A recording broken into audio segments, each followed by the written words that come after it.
next is parts and folding of triangular bandage. So first is apex. Next is side, base, end, and body. So next is folding cravats. First is broad. Next is semi-broad.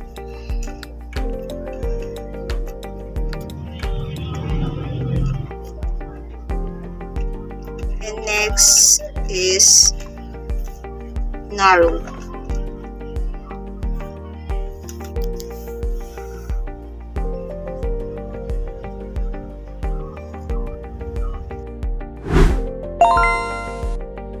So, first po is may gasa po sa taas. Pakiawakan po.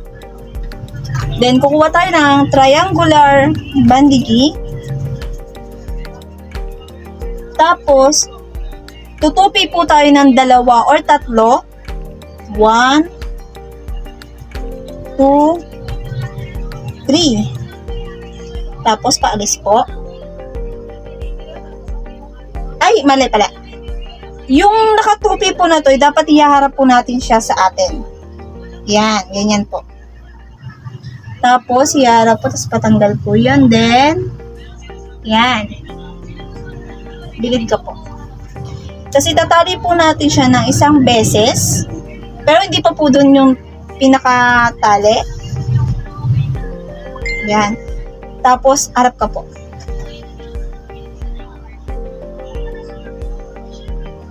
Yan.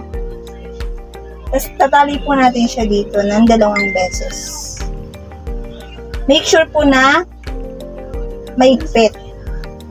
Tapos, yung 2 pong na sa gilid, lalagay natin siya sa, sisingit po natin siya dito para wala pong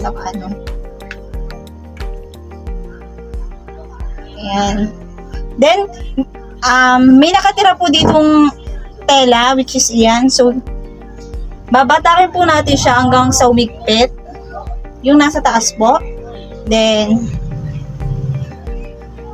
isingit po natin siya sa likod para umigpit. Which is, ito na po. Yan, talikod ka para makita din. Yan. So, yung pagre-release lang din po nito is, start po tayo dito. Yan. Start sa kabila hanggang sa natanggal po. So, next is bandaging style for head. So, tutupin lang po natin siya ng cravats narrow. So, ganyan po. Tapos pagsasamahin din pagpag.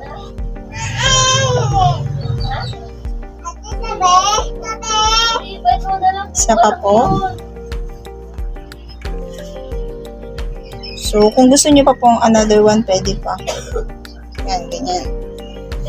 So, next is another gasa. So, lalagay lang po nito. Then, nakakahanap po ng mura, mabili ko isang piraso lang. lalagay po natin dito. Palis na po. Dito. Alam mo di ba, welding? Yung nasa dulo doon yung stick. Basta tali Doon na po. lang pag-uwi mo. Tapos, sa harap natin siya mismo.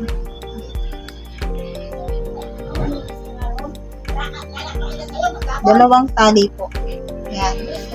1 and 2. So, yung natira pong 2, so kagaya lang ng scalp, ilalagay natin siya dito sa sa mga gilid-gilid para hindi siya nakaarang.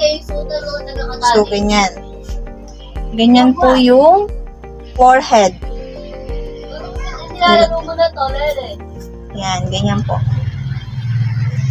So, releasing po. Tanggalin lang po ulit natin siya sa mga una nating ginawa. Ayan. Roblox? Sabi mo kay daddy mo. So, ayan po.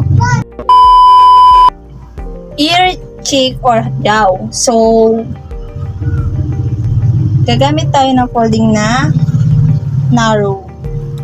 So, ito, tsaka to, wait, ang gulo.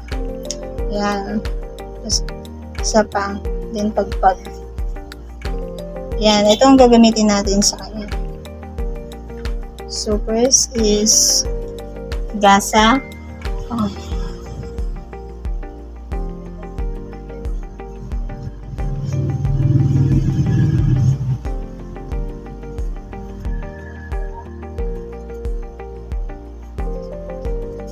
Yan.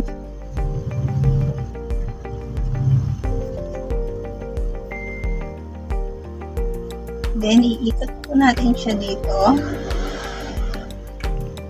Pag naikot na siya, may tumbok na. So, ito pong alay na to is ikot natin yan. Yan. Magulo. Tapos, tatali po natin siya ng twice. 1 and 2. Then, yung natira, ilalagay lang ulit natin siya sa gilid na tago.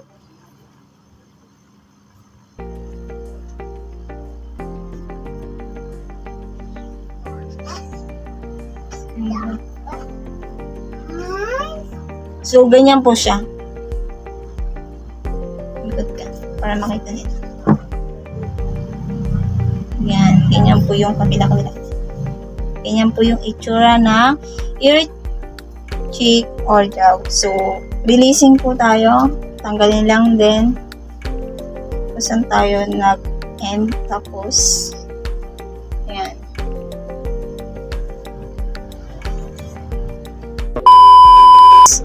Shoulder bandaging. So, first is gasa.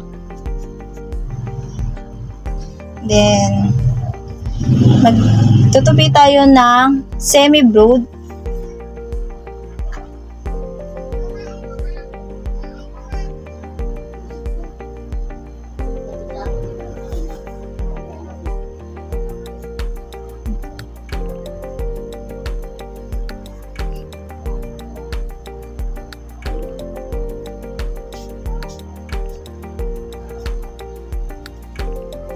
Ayan.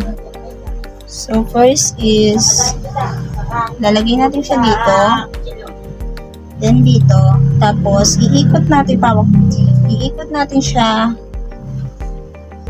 dito sa kilikili. Then, sa likod, wala yung ano. Ayan. Then, yung sa likod is tatali natin siya sa dalawang gilid ng twice. 1, 2. So, yung natira, i-unload din natin sa bawat gilid. So, yan. Ang shoulder bandage.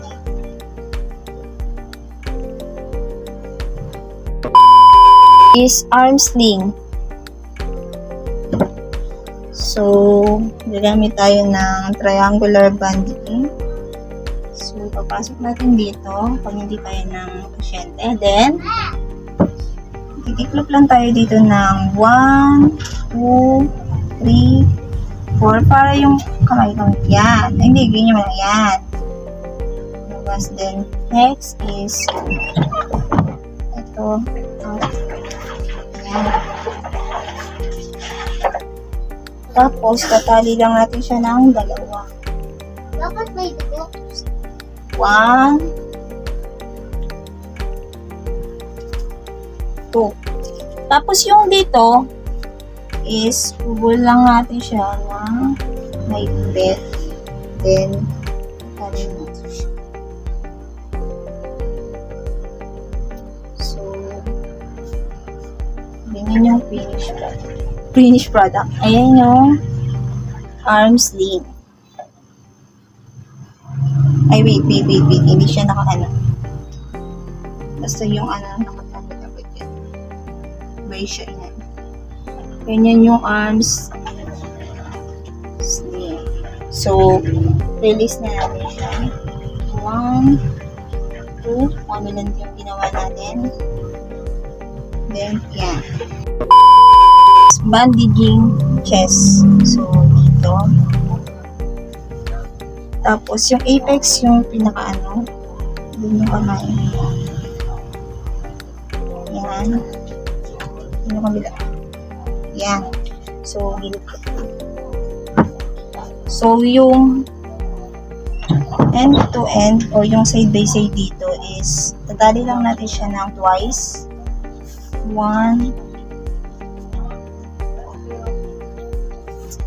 2, then tapos, ito at saka to is tatali lang natin siya ng twice. 1 and 2.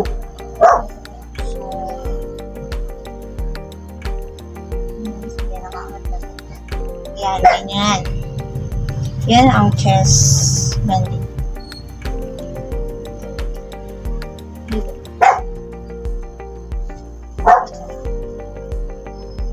Ay, wait. So, releasing na natin siya.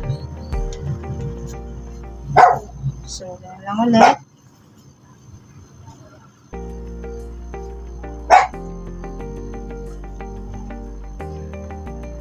Yan.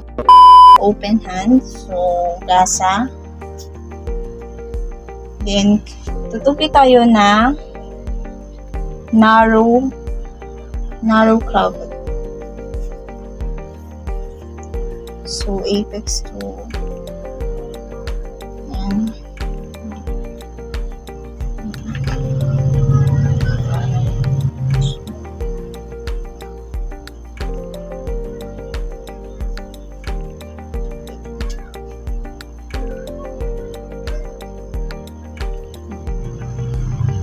Saka.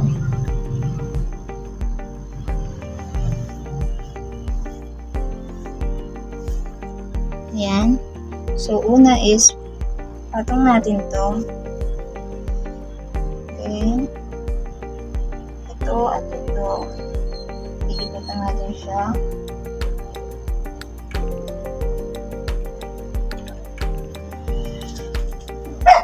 Sa kabila naman ulit, left and right down.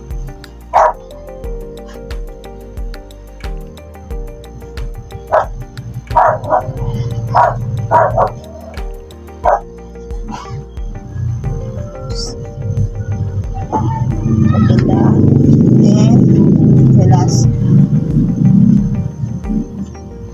So next natin is tatali natin siya sa yan. Igang ingawin.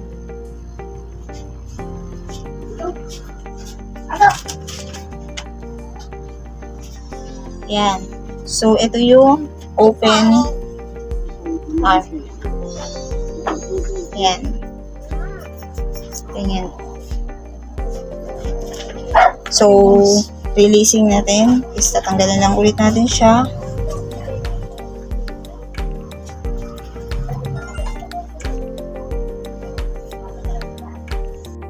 Is close hand. So, gasa. Then, iyan na natin yung kamay niya. Tapos, so, gagawa lang tayo ulit ng narrow rabat. So, first,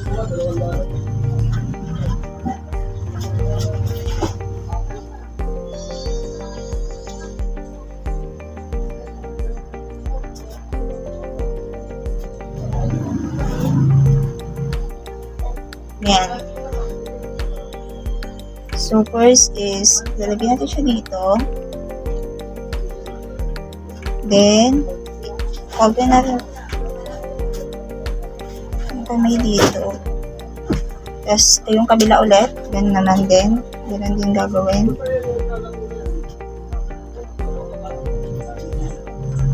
So, parang pasalit-salit lang siya para matakpan yung ano. Yan. Tapos, tatali na natin siya.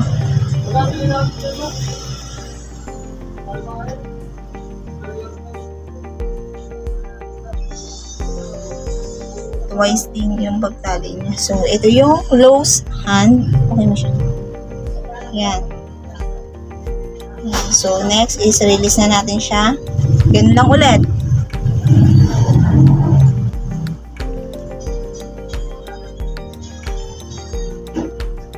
So, 3 is banding. So, gagawa lang ulit tayo ng narrow.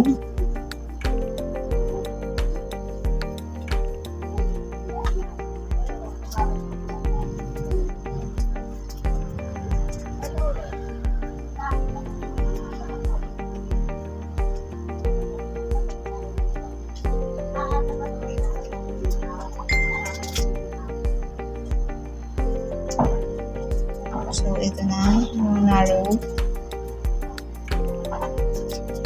banding. Yan.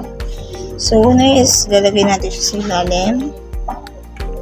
Then, iikot natin siya dito. At iikot natin dito. Tapos, yan. Ikot-ikot lang natin siya.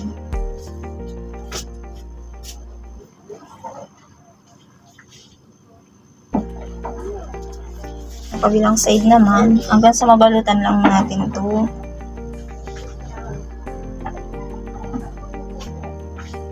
So, yan. So, itatali natin siya. Then, tatago lang ulit natin yung mga sobrang. So, ganito na siya. Ganito ang wrist banding. So, release na lang ulit natin siya.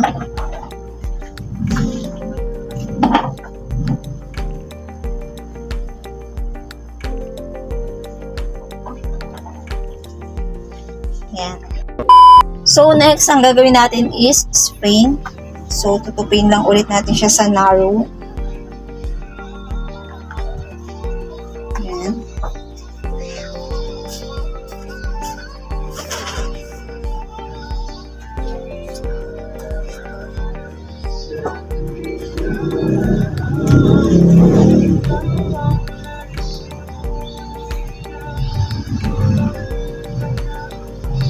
Yan.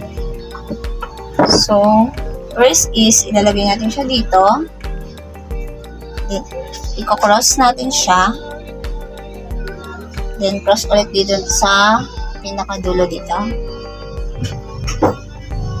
Tapos, pag na-cross na natin siya is, cross ulit natin siya dito. Then, lulusot natin siya sa mga gilid-gilid. Ang tawag dito.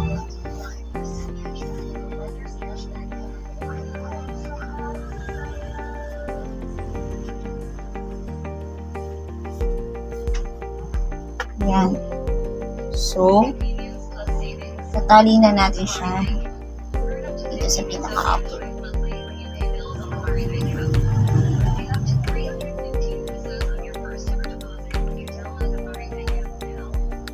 So, ito na yung spring. Yan. So, next, release lang ulit natin siya.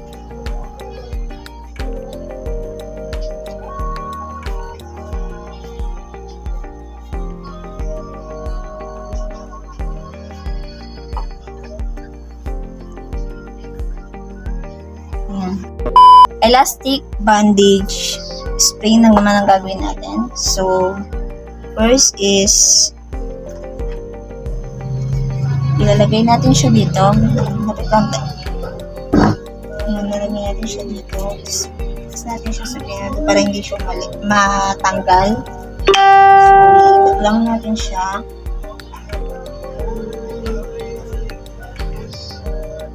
Ikot lang.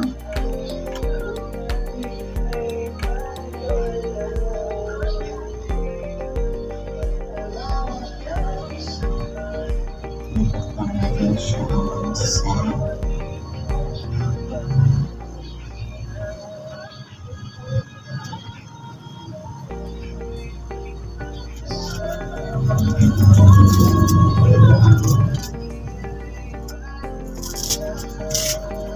Ilak kasi siya. So, ilak lang natin siya yung hindi matatanggal. So, ayan na yung elastic bandage spring. Yan ang itsura niya. So, ganun lang ulit. I-release natin siya.